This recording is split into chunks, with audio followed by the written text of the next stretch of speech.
Sumasayaw ang langit habang lupa'y umaawit. Hey, yeah, yeah, yeah, yeah, yeah, yeah.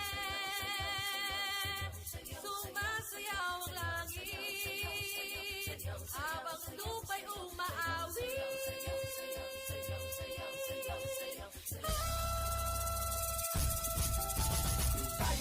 Sumayaw, umiyak at gumalaw. Tayo na ang sumayaw, umiyak at gumalaw. Tayo na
I welcome you here live at the Gaston City Convention Center for the 13th Grand Alumni Homecoming of Albay High School, Bicol University High School, Laboratory, and Integrated.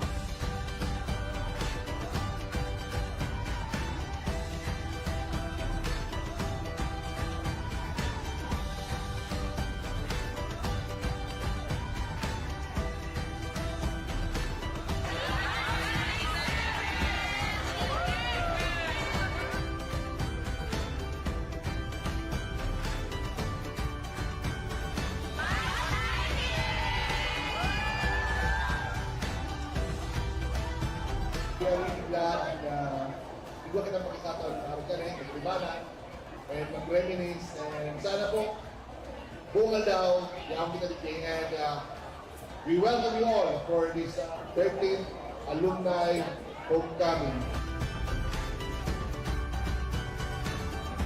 So today, we are so blessed by God in our 13th gathering as one family of Bicol University High School.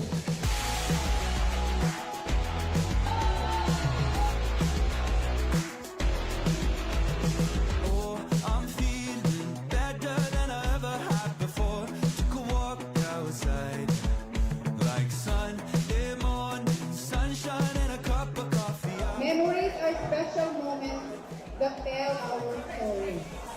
Today, as we celebrate this year's very momentous event after the pandemic or the lockdown, we are going to refresh ourselves where we started our high school life, our journey together way back 1916, present 2023.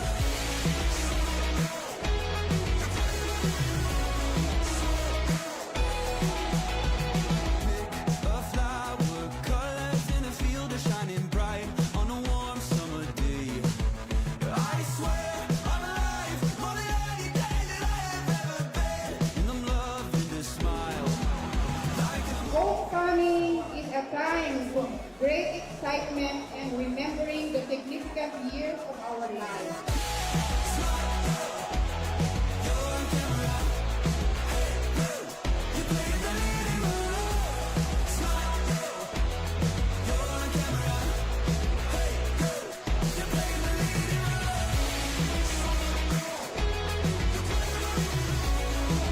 Feels good to be home. After all, home is where the heart is.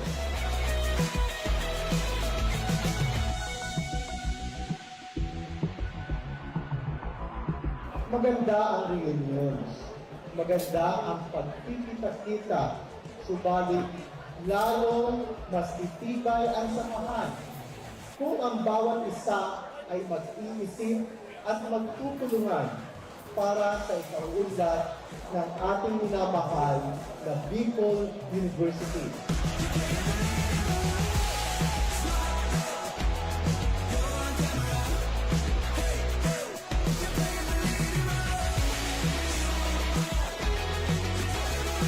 It's your attitude, not your aptitude, that will determine your altitude. And to us, Silver Jubilarians, and to the Golden Jubilarians, mabuhay tayo mga alumni ng Bicol University High School.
buwan po na bago sa akin yung kung ano talaga si Mariel. Kasi noon hindi ko pa talaga alam kung sino at kung ano si Mariel.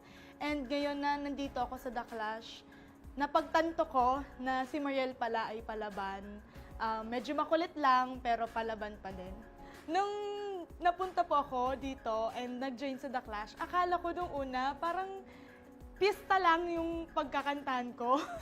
Na hindi po pala, pangbardagulan talaga yung competition na ito. Siguro nabago yung boses ko noon kasi medyo pag nag-hit ako ng high notes, medyo nagsha-sharp po ako and medyo hindi ko maintindihan kasi yung diction ko din.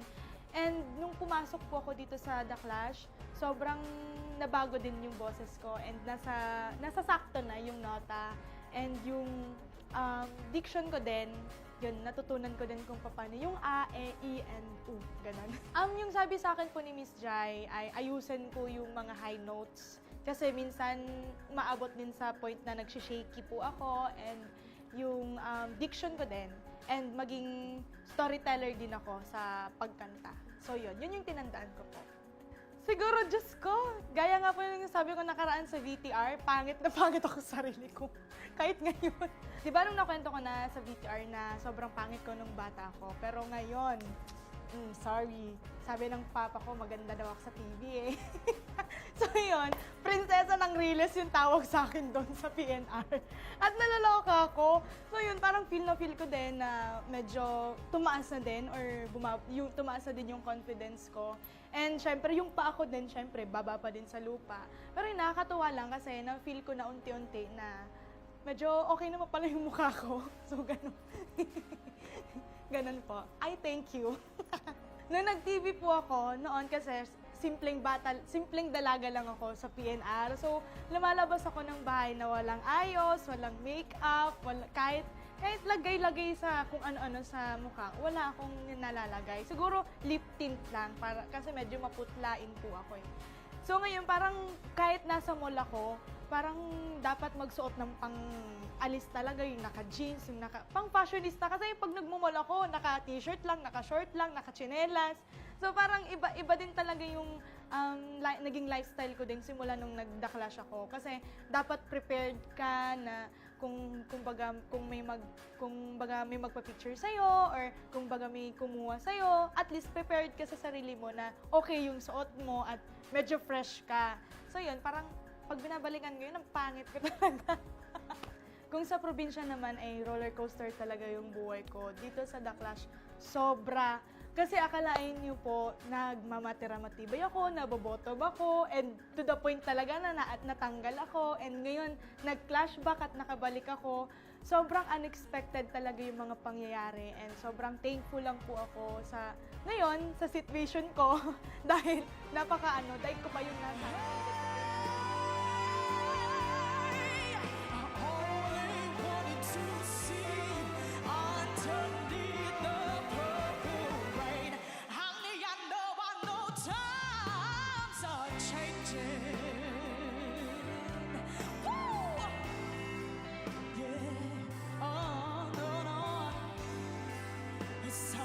Reach out for something new that makes you do. You say you want a leader, but you can't seem to make up your mind. I think I better close it. Let me guide you to the purple rain. Purple rain, purple rain.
then supplemented and adopted, of course, the 3-point agenda of BU Arise. First, instilling social awareness beyond norms. Second, achieving unparalleled student service. And third one is the strengthening of students' rights, pride, and welfare towards new and unimaginable feat. Okay, let us go through one by one.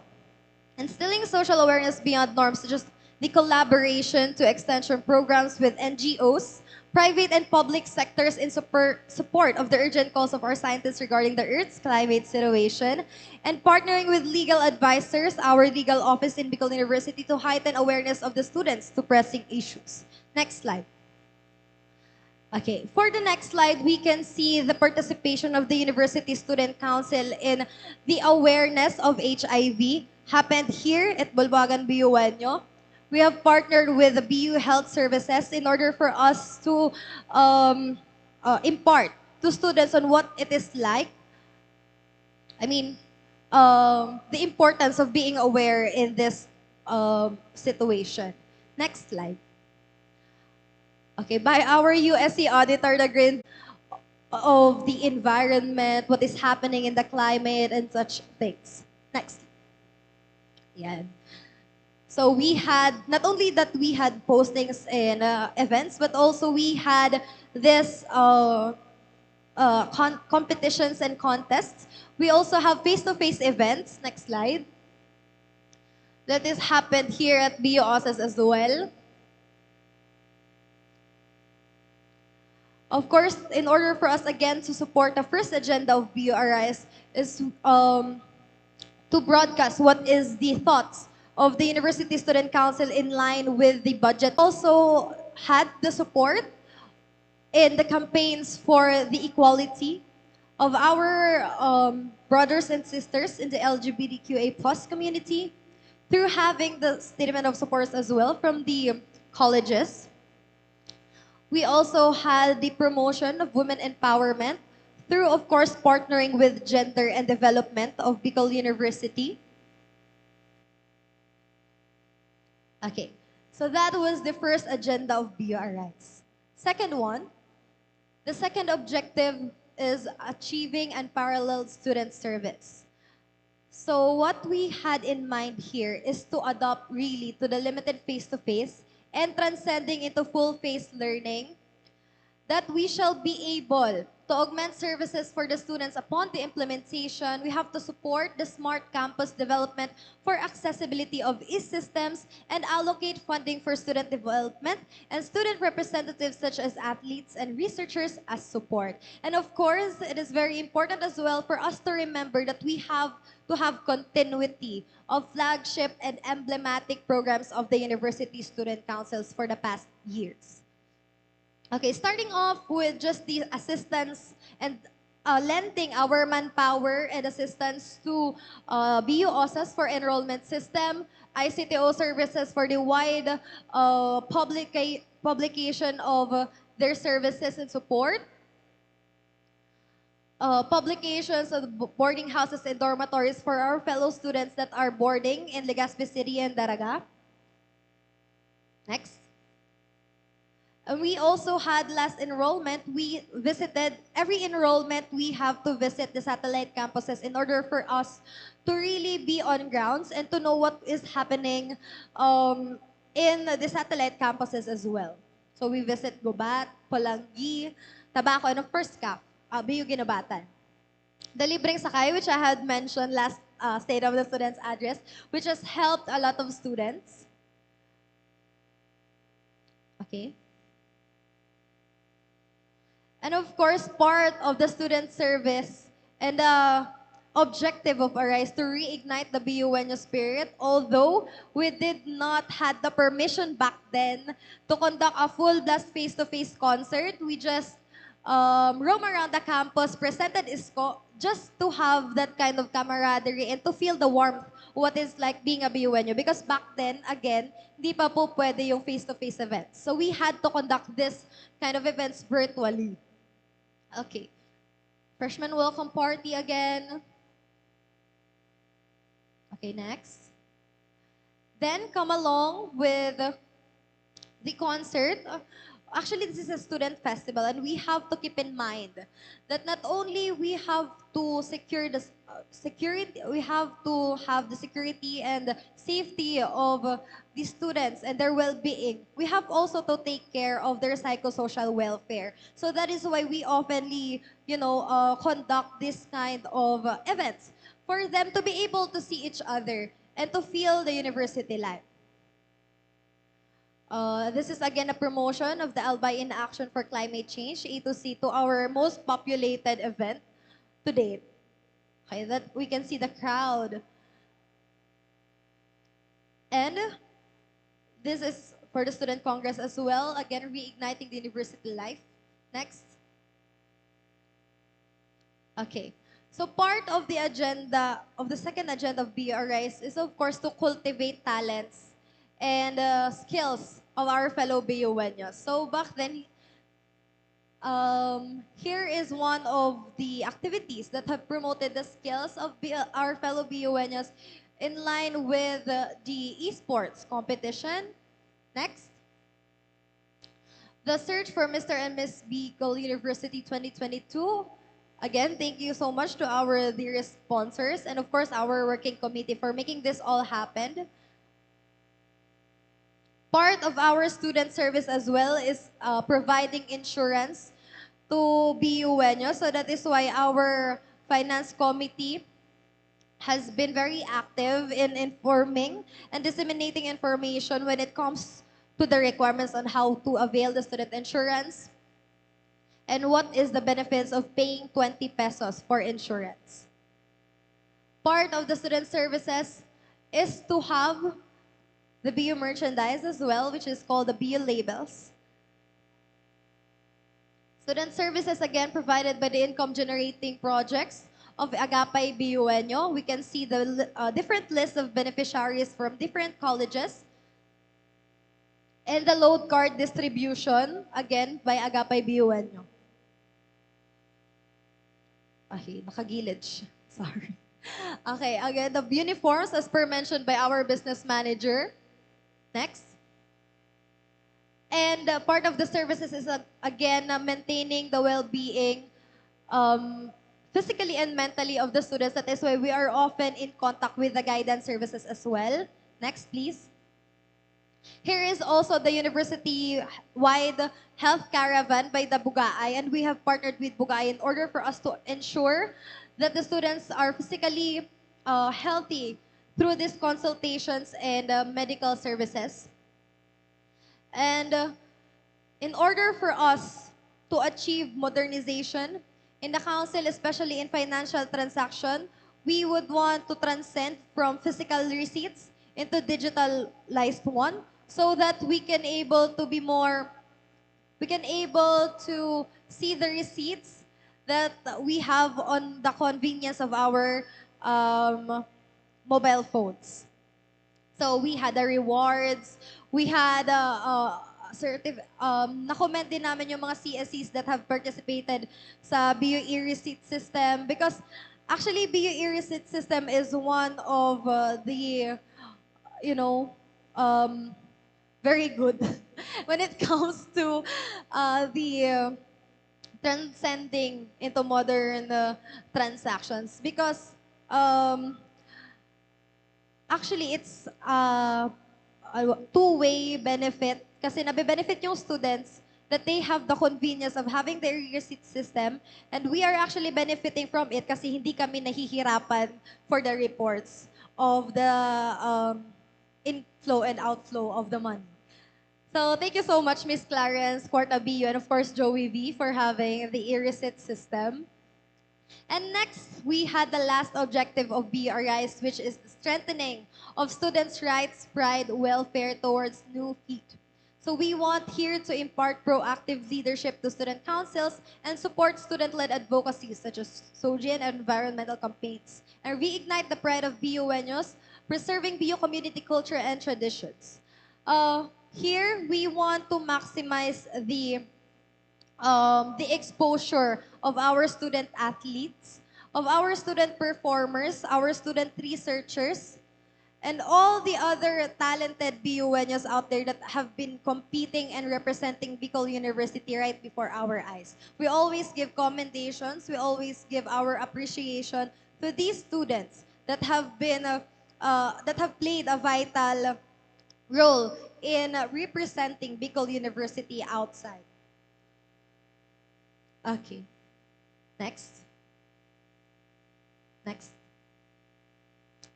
Okay, so we can see the importance, of course, of the General Legislative Council. Mr. Liros Atanante. Okay. So we had the opening session of the GLC last year. And hopefully for the next term of the University Student Council, we want to continue the momentum of the General Legislative Council because we have realized the importance of having a student body in policy making of the university. Of course, congratulations as well that we have this University Student Legislative Hall. I hope that through active communication between the incumbent and the incoming internal vice chairperson, we are able to sustain this legislative hall so that our university-based organization will have their office here at the Student Union Center building. Okay, in order for us again to impart proactive leadership when it comes to secretariat works, we also had the Secretariat 101 by our DSG. And for the finance officers, the treasurers, when it comes to CSCs and UBOs, nagkaroon din ng mga programs and platforms ang ating finance officer and ating auditor for us to be, financially literate. And our auditor has really done a very good job in establishing the entity of the importance of having an auditor in a council because we have to have the check and balance.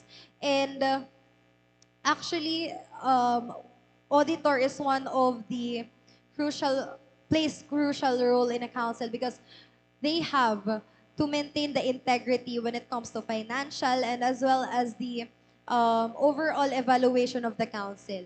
So I hope to our incoming auditors, you will be inspired and always provide transparency and accountability to our council officers.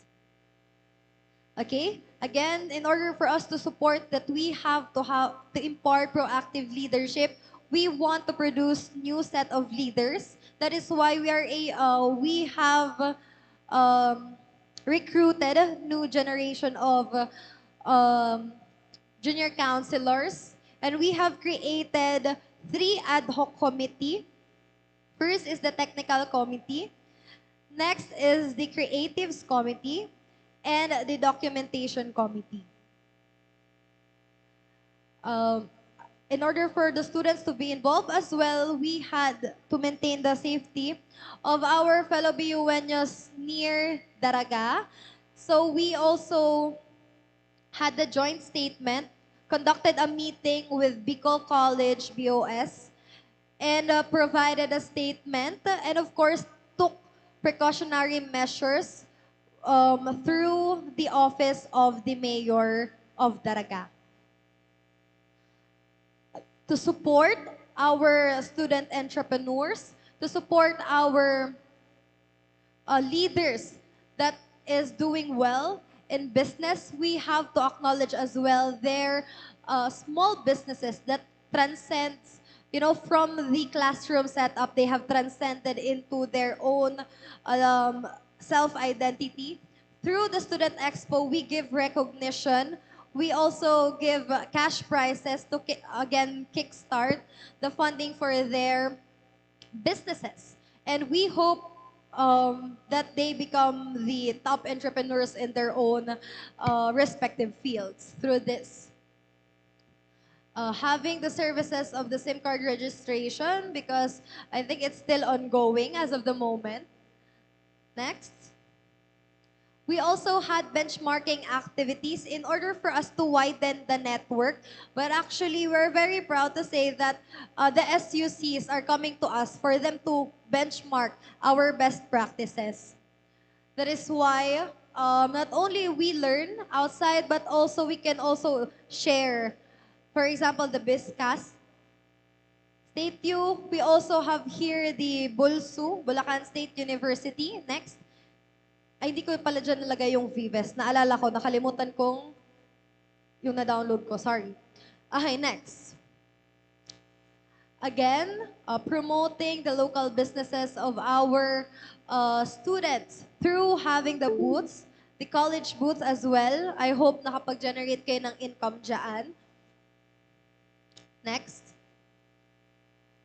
Okay, then we proceed to the enhancement and the promotion of the skills and talents of our fellow BUNUs through, of course, celebrating the National Arts Month. Last February, we have all come together to celebrate these series of events that indeed have been very, I know it's stressful for all of us, starting from the financial capacities of your council down to the manpower, handling all your contingents, and representatives from different events and colleges. But again, let us be reminded that we are doing this in order for us to showcase the skills and talents of our fellow BUNUs. And there are a lot of students that have been discovered through winning this competition. So I would want this to continue to the next University Student Council because we are actually discovering new generation of performers, of singers, of dancers, of writers, painters, artists in general. We had also, as you can see, 108,000 pesos a while ago sa financial report, but I can say that it is worth it because again, the main objective of BU Arise is to reignite the BUNU spirit. And later on, we're going to play the Galing BUNU Station ID. So thank you so much to the working committee headed by Keljo Aranques. I can see my junior counselor here for making my dream come true. Parang ko po kasi talagang magka-station ID this term. So even with amidst all the events of the USC, nagawa pa rin namin makapag-station ID. Okay. And in support of our IT students, information, and ComSci students, they have introduced to us a new platform and avenue for us to market our products. And it is a mutual benefit for us because they have introduced to us their program, but we also benefited because we are able to use siguro in the next coming months, we're able to use their programs and prove to the world that we can also be competent when it comes to IT and computer science.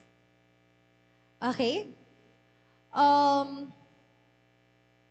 In support with the amplifying the voices of our fellow BUNUs in line with the election of the Bicol University President. As the student regent and of course the chairperson of the University Student Council, it is really a priority for me to listen to the students on ground. So we have exhausted our means, my junior counselors. Our junior counselors there have visited almost all the campuses just to have the survey forms for me to be able to assess really what would the student want, what would the student need for the next Bicol University president. We have conducted face-to-face surveys. We have also conducted online surveys. Next. And come with the election of the 9th Bicol University president, Sir Benji Nebres III. The University Student Council, with the change in administration, has stood strong and stayed active amidst everything that has happened in the council. And we're very happy that the students have celebrated it with us with warm smiles and radiating vibes. Okay. Next. Kung may next pa. All right. Balik mo. And that is the 3-point agenda of Bicol University Arise. Reigniting the BUNU spirit, ushering exemplary governance, and setting the compass for student involvement and inclusivity.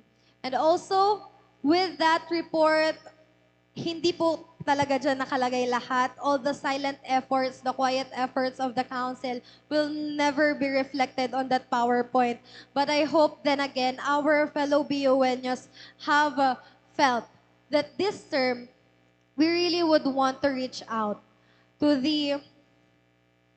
if possible, each and every one of the Bicol University students. But we cannot do it alone.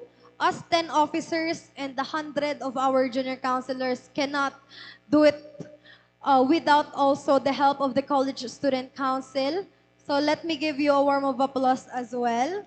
Thank you so much for continuing your college's legacy as well. And of course, the university-based organizations, thank you so much again for representing your sectors. The university publication for always being there to see things in a larger perspective and broadcasting it for the sake of our fellow BUNUs.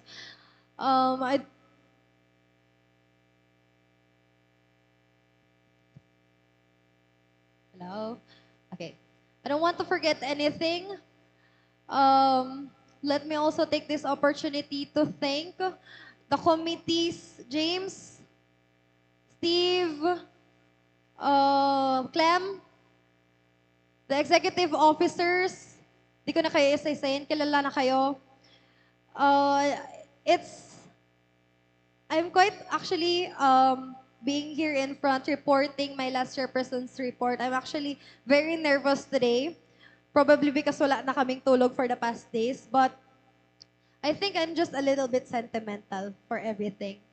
Because I also, like Ryan, I've been serving for 4 years in my whole duration of college. 3 years in the College of Engineering and thankfully 1 year in the university level. So also I would like to thank everyone that has helped, the prominent people that have guided us along the way. My junior counselors, just thank you for the efforts. Like, I may not say it every time, but you know na. Alam nyo na yan, guys. And of course, to the executive council officers, Kyla, for always being there to announce things, having large engagements in social media, having active bulletin boards in certain colleges. Thank you so much for, the marketing strategies of the projects and programs of the council would not be possible without public relations. And of course, Ryan, for generating income, for supplementing our funds, for being our kuya. Kahit ako kuya ko siya. Okay. Ryan has been really there for the council almost 24/7. Nung hindi pa siya busy sa thesis. Okay. Next, Janelle, for always staying true to your words and for always watching the financial transactions of the council, evaluating our junior councilors, and just, being the check and balance in the council. Thank you so much for that. Because it's very important. Really, this is genuine. Okay, next we also have our finance officers for really pag-iingat ng yaman ng council. It's a very huge amount. You're all now aware of how large the amount, how large the money ang hinahawakan nila. And so I'm very thankful that they can be able to manage all the financial transactions. Because as the chairperson, I would always want to give the best to an event. But of course, they have to regulate what they disperse. And thank you so much for that. Kasi siguro kung hindi nila nire-regulate yung mga pinanggagastusan ng event, siguro baka wala kaming ma-turnover ngayon. So thank you so much for monitoring and evaluating our financial transactions. Next, we have our secretaries, ang punot dulo ng mga events. Pertinent documents, hindi ko nakikita. Wala ko nakikitang Asan si Rem? Ay, yun. Blue naman yung buhok mo, di ko pa nakita. Anyway, thank you so much. Punot dulo talaga yan ng mga events. The Secretariat Committee for being flexible, hindi lang sa Secretary Works. Diba? Nag-host ang ating Secretariat Committee. Okay. Next, our external relations for having this partnership. Thank you so much, ma'am, for trusting Sean and the University Student Council. Indeed, I agree that this year, into greater heights talaga yung external relations natin. To the internal relations for helping me monitor the university-based organizations, college student councils, and of course, reignited the GLC as well. Mr. Liros Atanante, thank you so much. And I owe it all to the junior counselors of my committee, Casey, Keljo, Justin, Alex, Jonathan, Clem, and other, Kuichi. Asan si Kuichi? Ayan. Sila po talaga yung hands and legs ng office ng Student Regent. Without them, I cannot divide my whole self all at once. So thank you so much. Let's give them a round of applause.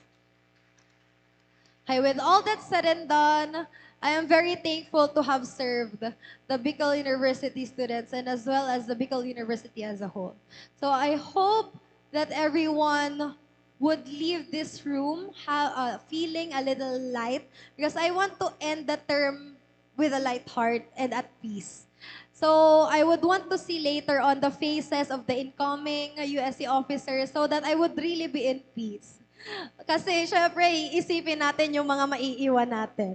Yung lahat ng pinagpaguran ng past officers, I hope that it would be sustained and just continue and even strive for greater council. Okay? So again, I am the chairperson and student regent of this academic year, 2022-2023, and it is a pleasure serving you guys. Thank you so much.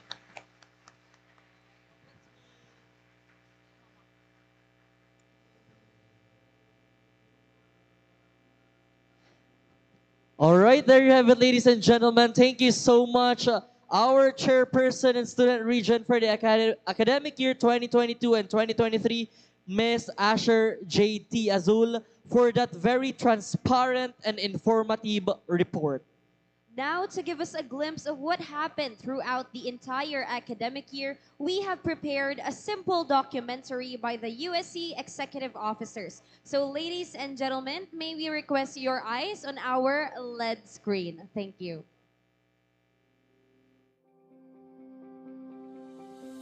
I am Asher Jade Azul, your USC Chairperson and Student Regent. I am Liros Atanante, your USC Internal Vice Chairperson.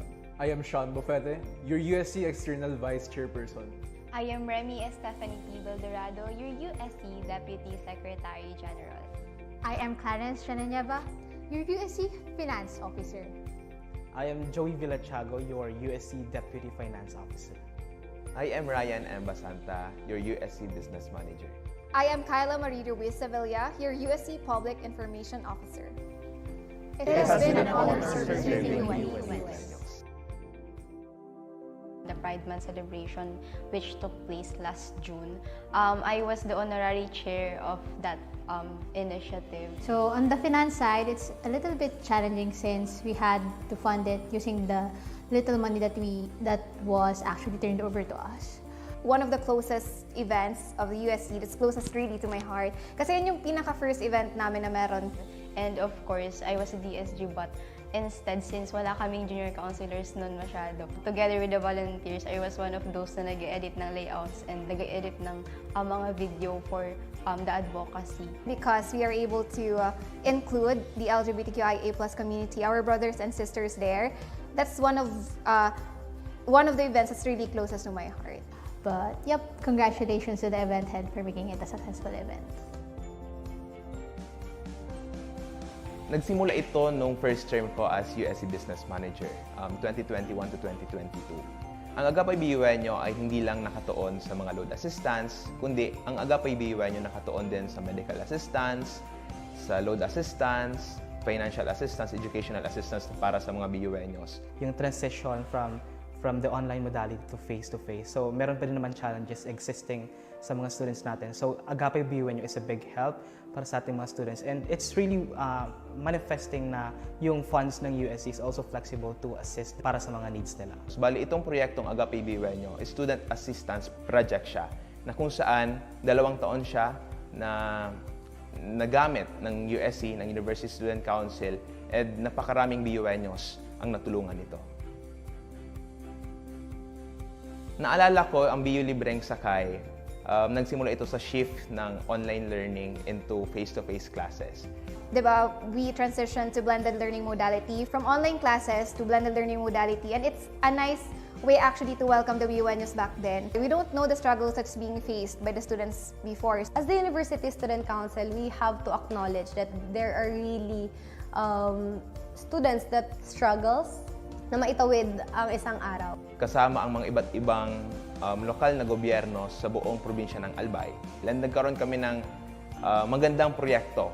So come the idea, along with our business manager, Ryan Basanta, that why not propose this event? Nakita natin sa isang linggo na nag-operate ang Libreng Sakay, napakaraming estudyante ang natulungan. Basado doon sa mga binigay sa ating mga datos ng ating mga jeepney drivers, ay napakarami and loaded lagi yung mga jeeps natin. And itong mga jeepney drivers natin, tulong din to sa kanila dahil ang mga kinuha natin mga jeepney drivers dito ay mga ama ng mga BUenyos. BU Libreng Sakay was indeed helpful to them. So I'm very proud of this event, and dito nagkaroon ng good relationship between the student and the University Student Council because we're able to showcase to them that we indeed care. The freshman welcome party actually was very challenging kasi as we all know, it was shifted to an online celebration. Kahit very anticipated siya na face-to-face. Because we would want to, bring back the student life, the university life in Bicol University. But sadly, because of the restrictions during the pandemic, it was conducted online. Siguro ito na yung pinaka-challenging na event ng USC given that may mga restrictions pa naman. And nahirapan din kayo mag-defend ng event na yun that time since parang ang level pa nun ng COVID sa Bicol is hindi pa pwede magpa-event. Dito na test yung pagiging decisive ng University Student Council when it comes to implementing the event. I think one of the major objective of this event is to showcase the talents of our fellow BUenyos. And with presenting, performing during the live of the Circa 2022, it has been successfully made and conducted. Student Congress is actually one of the prominent events of the University Student Council, and we wanted it to become a grand return to the face-to-face events of the Bicol University that is so well known. Ito kasi yung first face-to-face event ng USC given that hindi na-implement yung freshman welcome party as well as the student governance training. This Student Congress served as an avenue where the student legislators can of course convene in order for them to open the sessions for the General Legislative Assembly, which is very vital in policy making in Bicol University. It was held September 29, 2022. It was the very first gathering of the student legislators after a few years due to the pandemic.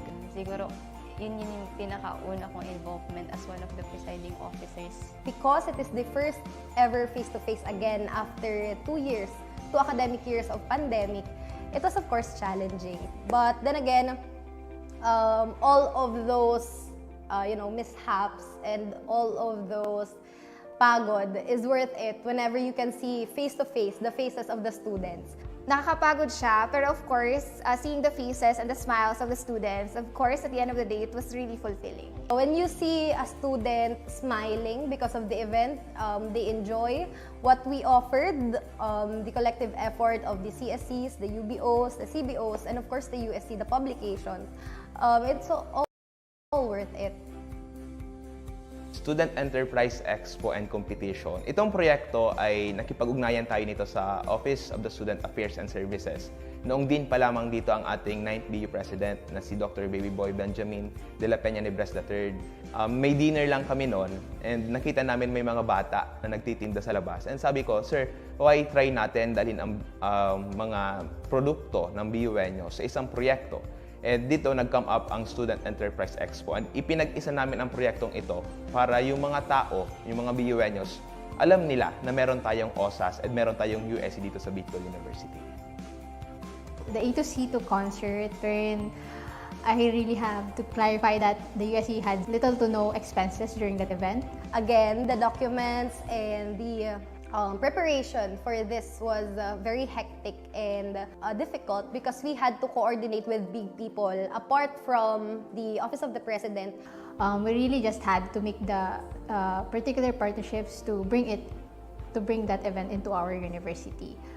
Together with Tayo Incorporated and the University Student Council, this event was a success. And actually looking back, right now, this is one of the remarkable events of the USC. Not only that, of course, it held a concert, but of course, it's for a cause, which is to raise awareness for the action of not only the university, but also in the provincial level in Albay when it comes to climate change.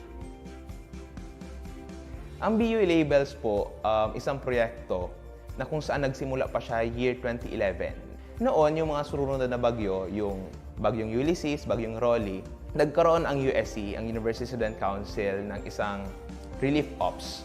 And doon, sa relief ops na yon, syempre, kailangan dapat may mga dala kaming gamit, may mga dala kaming mga pagkain para sa community. And dito, nagpapatunay na ang University Student Council, hindi lang siya nakatuon sa universidad, pero lumalabas din tayo sa community. External linkages natin, ang community. Then, pagpunta namin sa isang barangay na Barangay Ilawod sa Kamalig, Albay, pagpunta namin doon, sabi ni interim USC Chairperson and Student Regent, si Vince Bibar, sabi niya, why not, Ryan, bilangin mo yung stocks and ipamigay natin yung BU labels doon sa isang barangay sa Kamalig. And binigay namin siya doon sa community sa isang barangay. Pagbalik namin para sa isang barangay ulit sa Kamalig, nadaanan namin yung Barangay Ilawod. Pagbalik namin sunod na araw, nakita namin yung mga tao doon, puro naka-BU labels. And nakakatuwa na yung BU labels, lumawak siya dahil alam nila na itong mga simpleng t-shirt, may mga sales na nakakatulong sa community. Yan ang BU labels. Tindahan Isko is a physical store, first physical store ng Bicol University. Alam nyo, nag-benchmark kami sa napakaraming mga state universities around the Philippines. Nakaka-amaze na dito pala sa Bicol University may pwede man tayong ilabas sa mga iba't ibang state university at ito ang Tindahan Isko. Ang pinakaunang physical store dito sa Bicol. Tayo lang po na state university dito sa Bicol University ang merong gantong proyekto. And sarong prueba po ini na ipinagraranita ang mga BUeños, pigraranita ang serbisyo para sa mga BUeños. Dakol kita ni mga pigo-officer na mga merchandise na dain na mapapagal ang mga BUeños mag-anap sa luwas.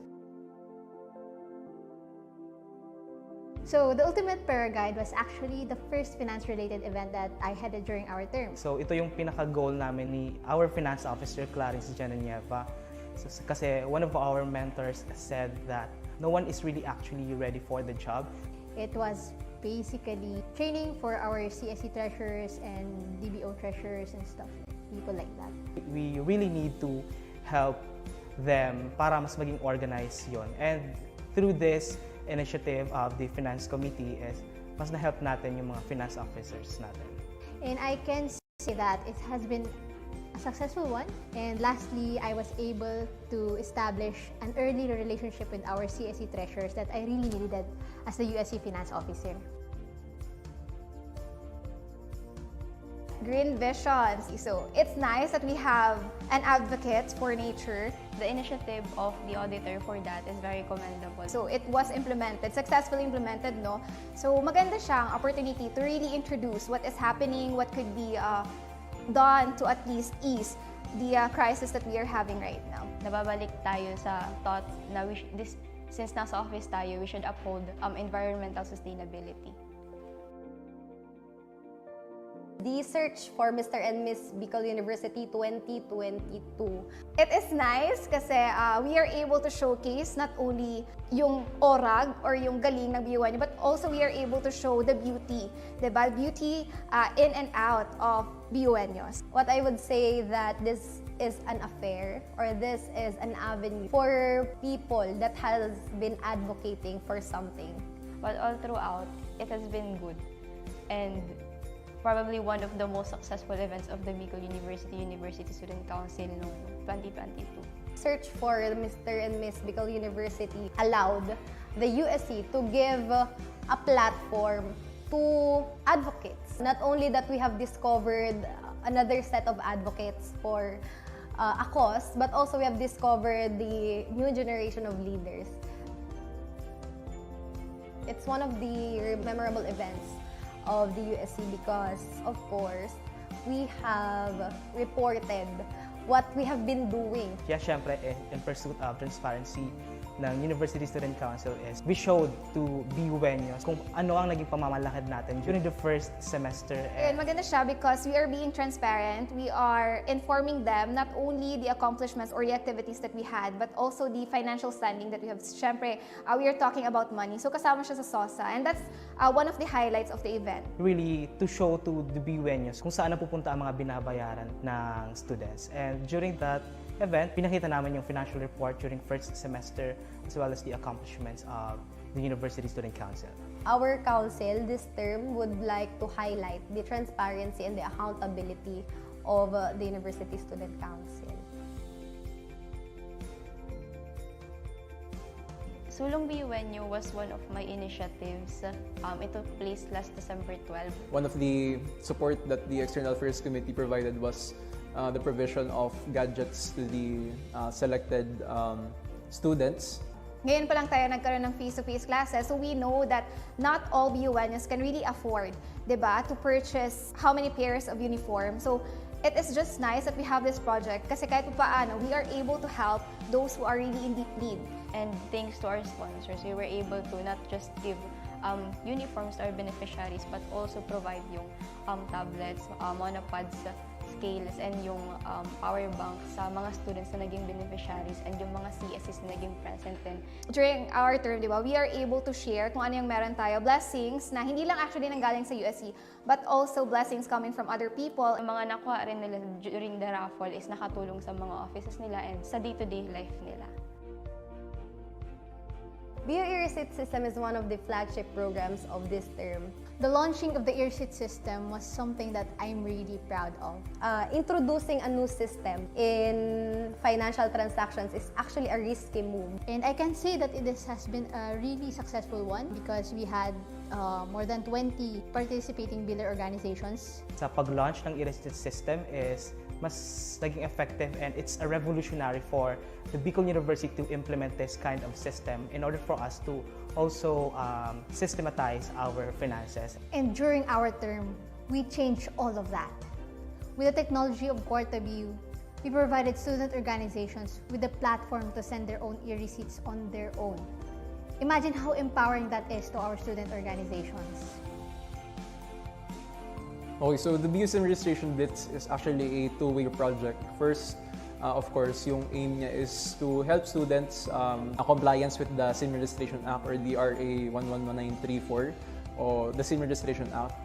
So we sought to help students kasi at the time there was very low response rate with regards to the SIM registration campaign. And at the same time, it was also an event that pushed the further partnership of the University Student Council with Smart Communications Inc. and PLDT. So this was a great event in establishing the continued partnership of the council with Smart. Yeah, Valentine's Day concert. So sino ba naman ang hindi mahuhumaling dito sa Valentine's Day concert? Siguro, I would like to target the part of the challenge of the public relations. Of course, all thanks to our Public Information Officer, Kayla Sevilla. You know, marketing one event is hard enough. And so, the success of the event would also depend on how much you market it, on how much you promote and publicized it not only to the social media, of course, but also in the face-to-face setup. The USC highlighted that this is not only for those who have experienced romantic relationship, but of course, the platonic relationships.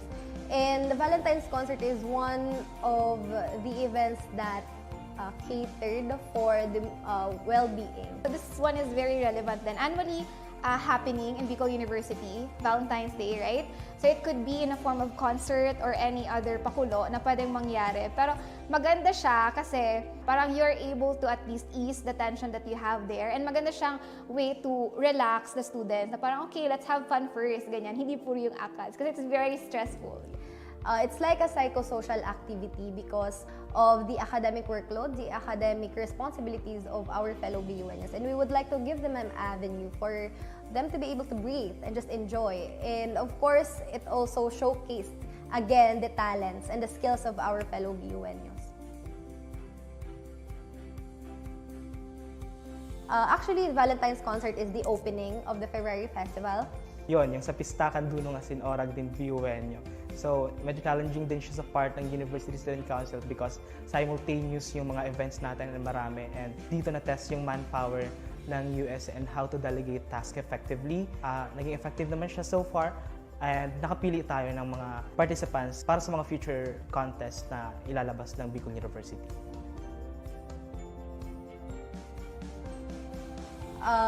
Galing BUNyo, of course, composed by Malice and directed by my junior counselor, Kelja Aranques. It told the story of how the skills of the BU nyo, hindi siya kumukupas all throughout the academic year. Ang ganda niya kasi the concept itself, how it was written, how it was sung, like how it was delivered, it was really a total package na. Maganda yung pakakagawa, the message itself, it's very clear, it's really for the BUNyos. The station ID is actually, hindi siya nagawa overnight. Napakita nga talaga kung gaano kagaling ang BUNyos through that music video. It gives us a sense of pride and it helps the BUNyos to become proud of who they are. And through the station ID, you can really feel how it is like to be a BUNyo and, you know, just to be proud of the galing of the BUNyos. The Green Ribbon Campaign, Babae para sa lahat ng panahon. Okay, so it was implemented or it ran during Women's Month celebration.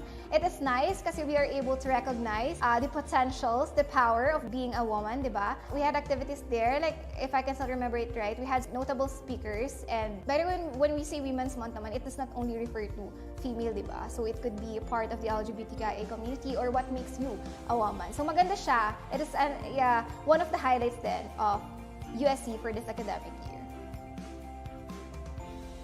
Secretariat 101, I headed that event.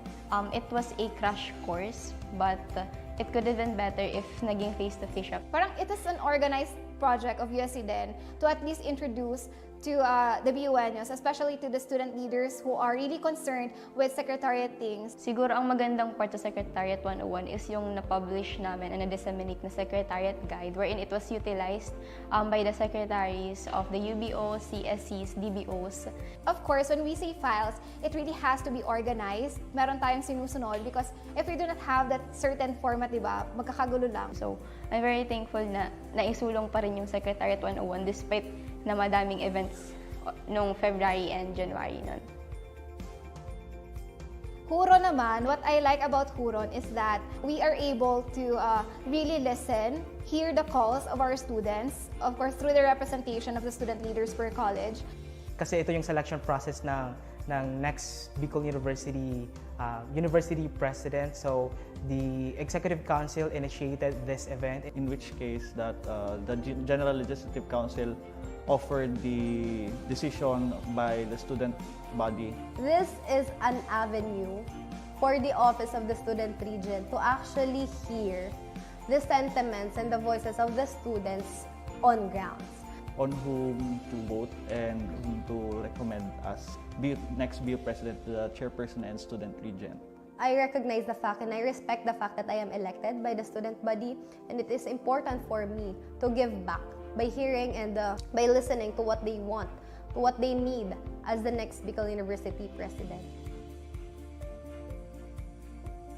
To all the FRs I've audited before, I've seen how our auditor worked well with this project. I'm quite proud to our auditor, Jonel Heneblaso, because apart from auditing the monetary transactions, the evaluations per event, he has also spearheaded programs that can help not only the USC but of course the auditors in the CSE levels. And nakita ko yung mga best practices ng university, and syempre mas nakatulong dito sa Finance Committee on how we will construct our financial report. So this is a good project spearheaded by the Audit Committee.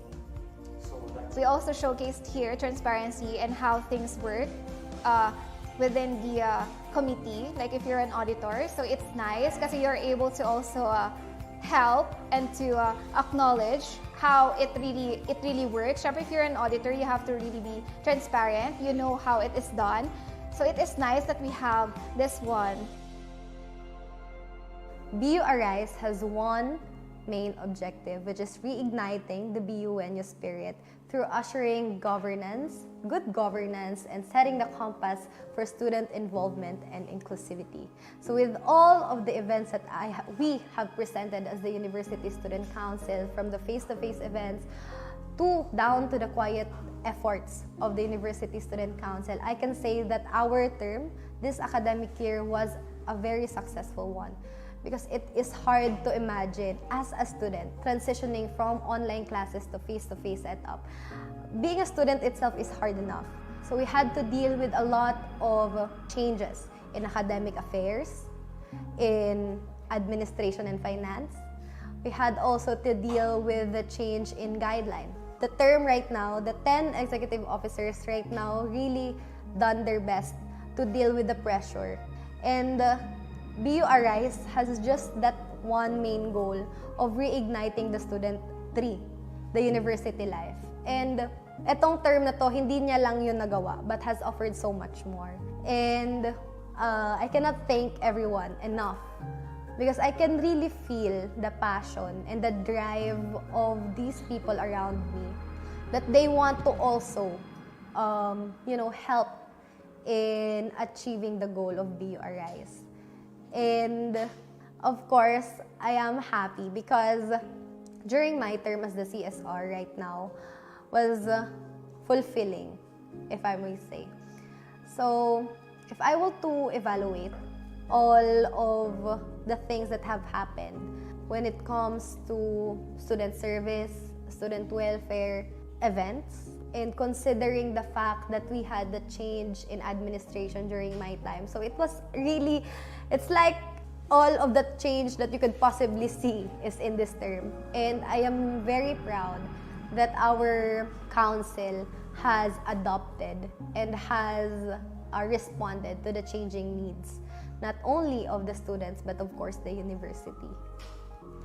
So let me take this opportunity, with all that's said and done, let me take this opportunity to all the BUNyos that have trusted our council this academic year. And of course, our events and programs would not be possible without the help of course, our counterparts in the College Student Council, down to the college-based organizations, and of course, the university-based organizations, and the publications. Of course, apart from the students and student leaders, we would also like to thank the administration for saying yes to every little request that we make, and to the external relationships that we have established during this term. More importantly, I would like to thank the University Student Council, the working committee of each and every event, and for fellow BUNyos. Thank you so much for creating this opportunity to serve you, because not everyone is given the chance to serve and to lead. And thank you so much for giving us that opportunity. Again, I am Asher Jade Azul, your USC Chairperson and Student Regent, and it has been an honor serving you BUNyos.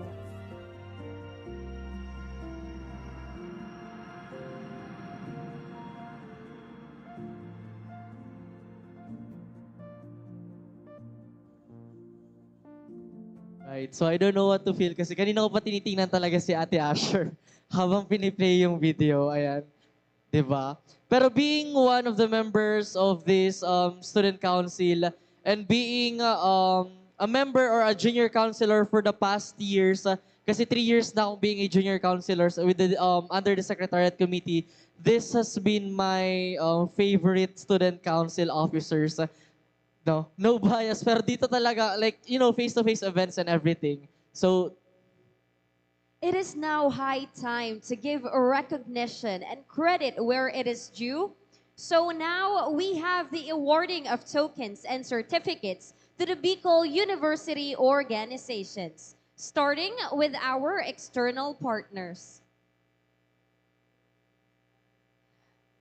May we request on stage the people who will award these certificates, Ms. Asher Jade Azul, our chairperson and student region, Mr. Julio Cesar Martinez, the USC Senior Advisor, Professor Dave Stonga, the OIC Dean of the Office of the Students Affairs and Services. Please join us on stage. and our Vice President for Academic Affairs, Dr. Maria Julieta Boras.